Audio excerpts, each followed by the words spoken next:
Harold and the Purple Crayon. One evening, after thinking it over for some time, Harold decided to go for a walk in the moonlight.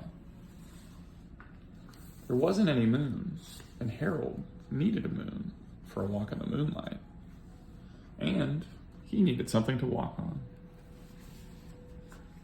He made a long, straight path so that he wouldn't get lost, and he set off on his walk, taking his big purple crayon with him.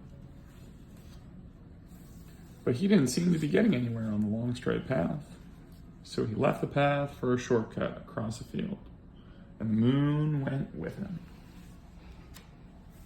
The shortcut led right to where Harold thought a forest ought to be.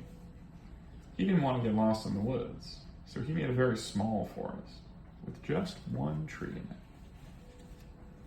It turned out to be an apple tree. The apples would be very tasty, Harold thought, once they got red. So he put a frightening dragon under the tree to guard the apples. It was a terribly frightening dragon. It even frightened Harold. He backed away, his hand holding the purple crayon shook. Suddenly, he realized what was happening. But by then, Harold was over his head in an ocean. He came up thinking fast, and in no time, he was climbing aboard a trim little boat. He quickly set sail, and the moon sailed along with him. After he had sailed long enough, Harold made land without much trouble. He stepped ashore on the beach, wondering where he was. The sandy beach reminded Harold of picnics, and the thought of picnics made him hungry.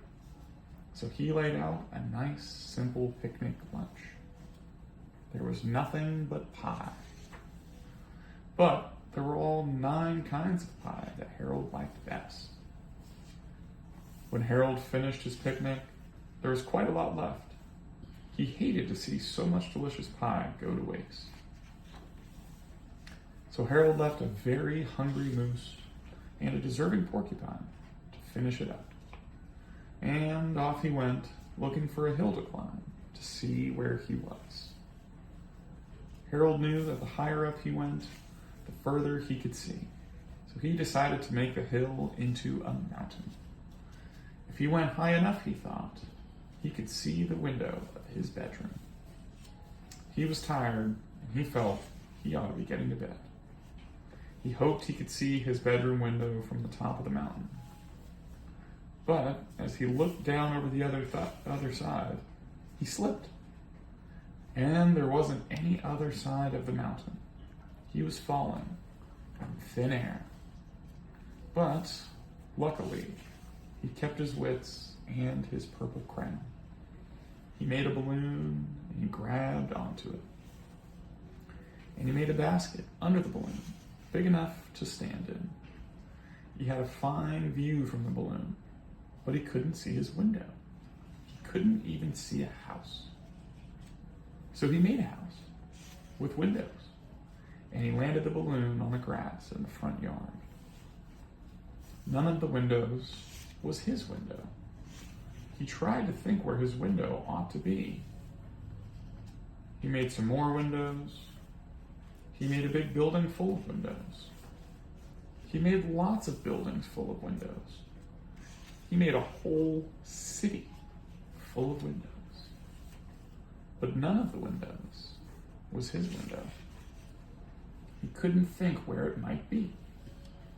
He decided to ask a policeman. The policeman pointed the way Harold was going anyway, but Harold thanked him. And he walked along with the moon, wishing he was in his room and in bed. Then, suddenly, Harold remembered. He remembered where his bedroom window was when there was a moon. It was always right around the moon. And then Harold made his bed.